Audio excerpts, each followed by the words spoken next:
22 जनवरी 2025 को अयोध्या में राम मंदिर में प्राण प्रतिष्ठा का पूरा 1 साल हो जाएगा।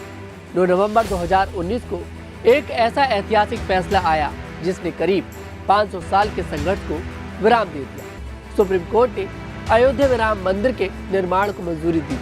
साथ ही मस्जिद बनाने के लिए मुस्लिम पक्ष को 5 एकड़ वैकल्पिक जमीन दिए जाने का फैसला सुनाया था। इस वीडियो में विस्तार से बात करेंगे उस मस्जिद की जिसे बाबरी मस्जिद के बदले बनाई जानी थी। आप सभी का द न्यूज़ 15 में स्वागत है। मेरा नाम है तनुज दीक्षित। अयोध्या से करीब 25 किलोमीटर दूर धन्नीपुर गांव में मस्जिद बनाने के लिए जमीन मुस्लिम पक्ष को दी गई। अयोध्या की 2.77 एकड़ की पूरी विवादित जमीन राम मंदिर निर्माण के लिए दे दी गई थी और मस्जिद बनाने के लिए मुस्लिम पक्ष को 5 एकड़ जमीन मिली। तत्कालीन चीफ जस्टिस रंजन गोगोई के नेतृत्व वाली 5 सदस्यीय संविधान पीठ ने राम जन्मभूमि बाबरी मस्जिद मामले में सर्वसम्मति से फैसला सुनाया था। एक और जहां अयोध्या में राम मंदिर में प्राण प्रतिष्ठा को जल्द ही 1 साल पूरा हो जाएगा, वहीं धन्नीपुर में नई मस्जिद का निर्माण कार्य अभी तक शुरू भी नहीं हो पाया है। बता दें कि 2020 में सुप्रीम कोर्ट के आदेश के बाद सुन्नी सेंट्रल वक्फ बोर्ड को मस्जिद बनाने के लिए जमीन दे दी गई थी। मोहम्मद बिन अब्दुल्ला नाम से बनने वाली इस मस्जिद के लिए बोर्ड ने फंड इकट्ठा करने के लिए IICF यानी इंडो इस्लामिक कल्चरल फाउंडेशन नाम से एक ट्रस्ट बनाया। लगभग 15 सदस्य वाले इस ट्रस्ट के अध्यक्ष जुफर अहमद फारूकी और सचिव अतहर हुसैन बने। BBC में छपी खबर के मुताबिक फाउंडेशन के अध्यक्ष जुफर फारूकी का कहना है कि निर्माण कार्य फंड की कमी के कारण शुरू नहीं हो पाया है। हालांकि फंड जुटाने के लिए एक समिति भी बनाई गई थी, लेकिन उसे इस साल सितंबर में भंग कर दिया गया। IICF के सचिव अतहर हुसैन का कहना है कि फंड जुटाने के लिए जो समिति बनाई गई थी वो अपना काम सही तरीके से नहीं कर पा रही थी। भंग की गई समिति में हाजी अराफत शेख भी शामिल थे। उन्हें फंड इकट्ठा करने की जिम्मेदारी दी गई थी। गोरखपुर अयोध्या लखनऊ हाईवे पर रोनाही थाने के बगल के रास्ते पर ही धन्नीपुर गांव की शुरुआत होती है। इस गांव में मस्जिद के प्रस्तावित जगह हाईवे से 200 मीटर की दूरी पर है। IICF ट्रस्ट के मुताबिक धन्नीपुर में मस्जिद के साथ साथ एक अत्याधुनिक कैंसर अस्पताल, 1857 की स्वतंत्रता की पहली लड़ाई की यादों को सजाने के लिए एक म्यूजियम बनाया जाएगा। संग्रहालय का नाम 1857 के प्रथम स्वतंत्रता संग्राम के नायक और फैजाबाद के रहने वाले मौलवी अहमद उल्लाह शाह की याद में रखा जाना है।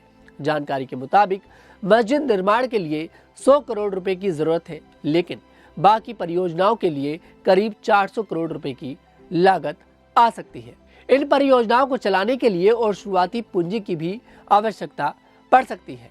मस्जिद निर्माण में दान के लिए विदेश के लोगों के लिए FCRA यानी विदेश योगदान नियम अधिनियम के तहत आवेदन किया गया। फंड की कमी को लेकर IICF के सचिव अतहर हुसैन का कहना है कि शुरुआत में जो पैसा आया था उससे कोविड के दौरान धन्नीपुर से एम्बुलेंस सेवा की शुरुआत की गई, लेकिन बोर्ड के पास कितना पैसा है इसकी कोई भी जानकारी यहाँ पर नहीं है। अब सवाल यह है कि आखिर मस्जिद बनने में इतनी देरी क्यों हो रही है। ऑल इंडिया मिल्ली काउंसिल के महासचिव खालिक अहमद खान कहते हैं कि जमीन तो सुन्नी सेंट्रल वक्फ बोर्ड को दी गई है, उनका काम है कि निर्माण शुरू कराएं। अगर यह जमीन यहाँ के लोगों या पक्षकारों को मिलती तो अब तक मस्जिद बन चुकी होती। बाबरी मस्जिद विवाद में पक्षकार रहे इकबाल अंसारी ने भी मस्जिद का काम आगे न बढ़ने को लेकर अपनी नाराजगी जताते हुए कहा है कि मस्जिद बनाने के लिए वक्फ बोर्ड को जमीन मिल चुकी है।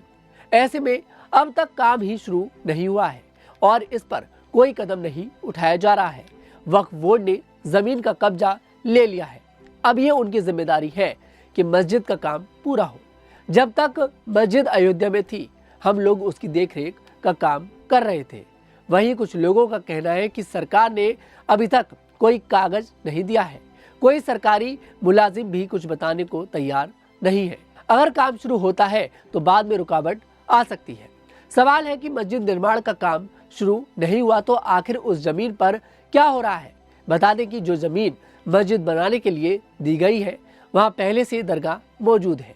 जहां कभी कभी जायरीनों का आना जाना लगा रहता है।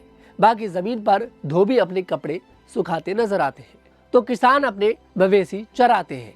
जमीन के पास कई बोर्ड लगे हैं जिसमें मस्जिद का डिजाइन बना हुआ है। मस्जिद के निर्माण का कार्य कब शुरू होगा अब तक कोई तारीख फाइनल नहीं हुई है, लेकिन लोगों का कहना है कि अगर मस्जिद का कार्य शुरू हो गया होता तो फंड अपने आप आने लगता। बता दें कि राम मंदिर निर्माण में अब तक 1800 करोड़ रुपए खर्च हो चुके हैं। लगभग 850 करोड़ रुपए और खर्च होने का अनुमान लगाया जा रहा है। वहीं मस्जिद निर्माण में करीब 100 करोड़ और बाकी परियोजनाओं के लिए करीब 400 करोड़ रुपए का खर्च आ सकता है। खैर, इस खबर पर क्या है आपकी राय, कमेंट सेक्शन में जरूर बताइएगा। मैं तनुज दीक्षित आपसे फिर मुलाकात करूंगा। अभी के लिए हमें इजाजत दें।